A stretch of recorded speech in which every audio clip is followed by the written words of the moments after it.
Good morning.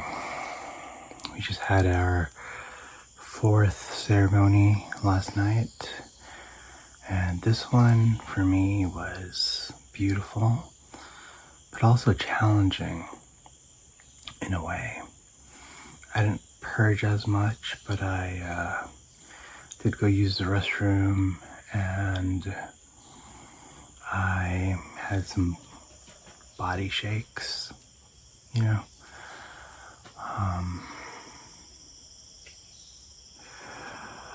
I felt the spirit of the medicine so much. I started dancing during some of the Icaros. It was beautiful. In terms of lessons and downloads, I think I got what I needed. I was asking to change some limiting beliefs around self-worth, specifically self-worth surrounding my own value and having a partner. So I learned that my self-worth and value is not tied to having a partner. That I'm worthy of being loved on my own,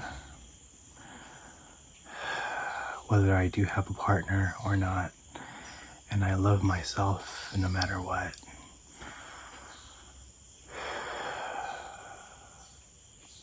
And also that I am worthy of being loved, whether or not I have a lot of accomplishments. I think I might have set this condition growing up where my mom would specifically show us more love if we did stuff like got good grades or got certificates. So I associated achieving a lot of things, achieving success, let's say in the corporate world, to then self-worth and whether or not I could be loved. But then I realized that just by existing, just by being,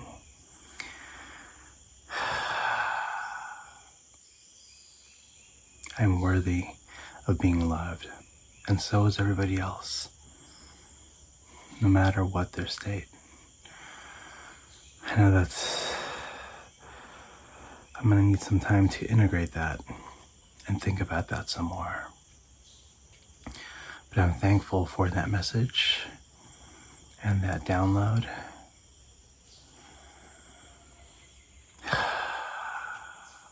I'm gonna go about the day just contemplating and integrating.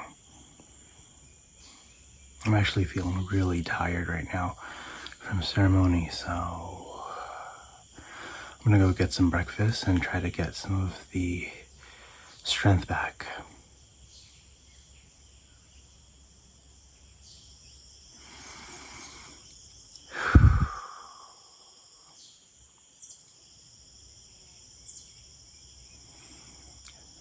I'll see you later.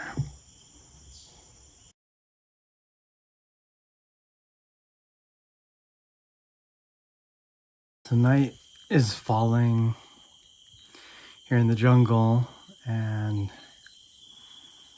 it's the day after ceremony 4. I want us to talk about the meditation we did yesterday. So during lunchtime or before lunchtime, we did this meditation where we were guided to a waterfall and ultimately into a cave to find our gifts. And during the meditation, what I thought was interesting was when we were in the cave, eventually we were guided to see the light within us, and this light was shining from our chest. And during that time, I thought, well, first off, we were all laying down in the middle of the room. We had our eyes closed. And by room, I meant the Maloka, where we have ceremony. And during the meditation, we were told to picture a light coming from our chest. And during that time, I felt this immense bright light come from the windows of the Maloka, filling up the entire Maloka. And I thought, wow, how magical. During this part of the meditation, she's telling us to connect with the light inside, but the sun is shining from outside and it's lighting up the entire Maloka. And I thought, wow, what divine timing. What a crazy synchronicity. And I've seen synchronicities like this before. And I was thinking, how did she do that? It's either magic or it's just really amazing synchronicity.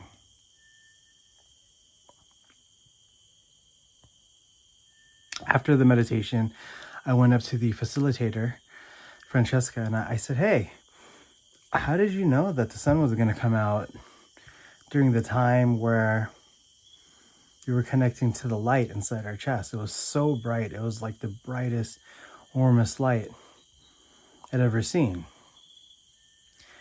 And she said, actually, Rai, the sun didn't come out.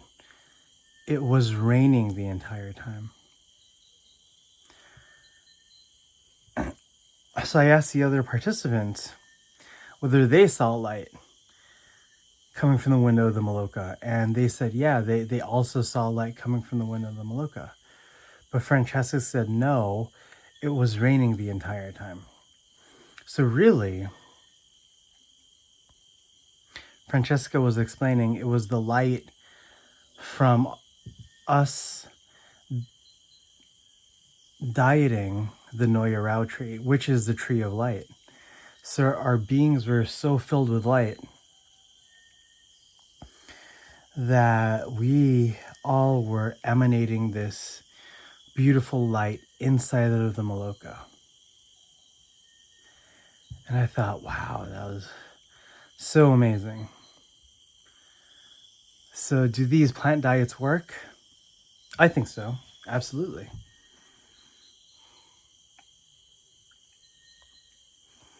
And I think that they work in ways that science hasn't really caught up to yet, or that we fully understand.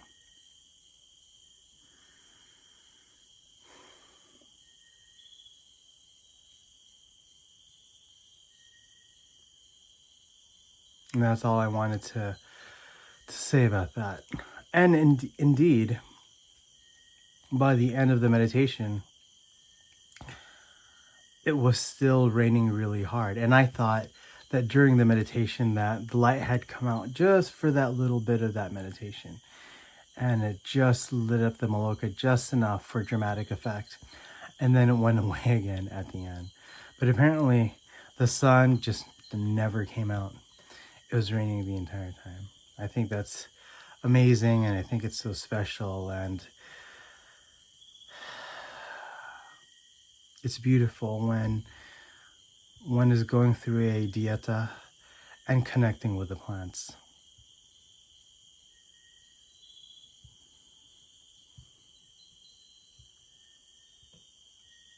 I think the center offers a remote dieta session with the Noya Rao. I got to double check on that, but after we go home, if you wanted to get more Noya Rao tea, they are able to ship it to us and we can continue our relationship with the plant. That's something I am seriously considering, because at this point I actually feel really great, and I do feel lighter, and I do feel like I'm full of light.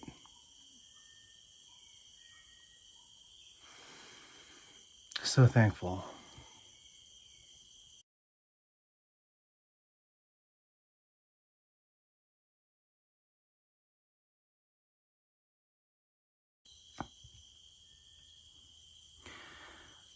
So I've been thinking about what I'm learning about shamanism here. When I first started learning about shamanism in 2014, I read books by shamanic teachers such as Sandra Ingerman. I also took some of her online courses. And she has this term. She says, shamans are gardeners of energy. And what I take that to mean is during ceremony, the shaman is responsible for managing the energy of the participants. Like the energy, for example, if the energy is too high, then the shaman can do something to bring it more in balance. But if it's too low, then the shaman can do something to bring up the energy to a little bit higher levels. And I actually am seeing that here. For example, Don Miguel, the maestro, who's teaching us about Icaros and ceremony, I've noticed that he has certain Icaros that he'll sing to bring the energy up. He says if the mariachon isn't that great, and I take that to mean the energy or the motion, the flow of the energy in the ceremony, he'll sing a happier song that has a more energetic beat.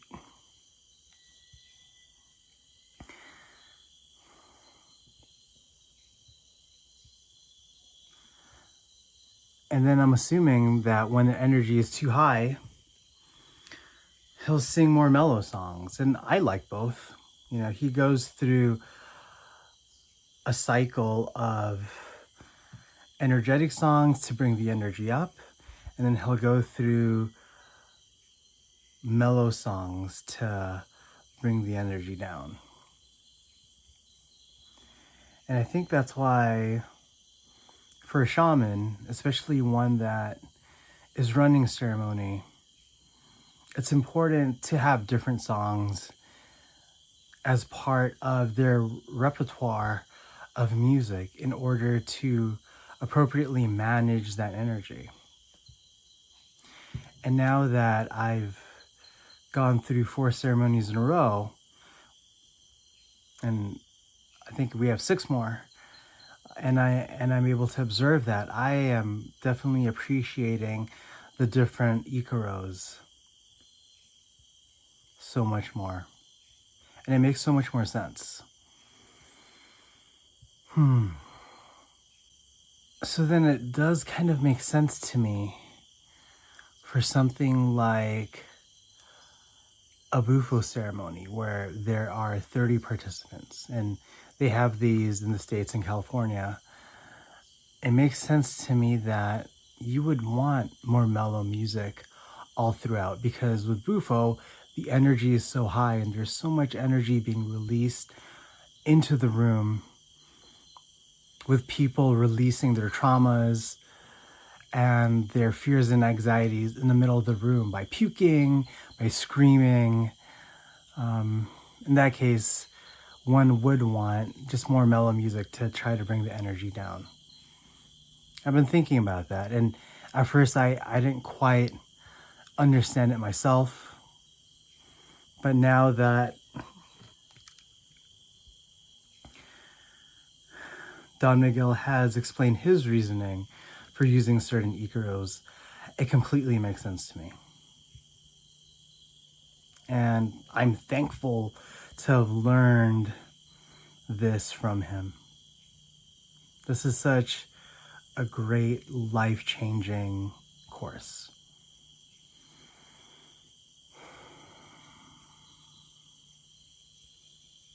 I'm thinking if I ever run my own ceremonies, or when I do run my own ceremonies, it's important to keep that in mind and to have just different types of music in place to help steer the energy and keep it balanced. Anyways, that's the end of this video. I'll talk to you later.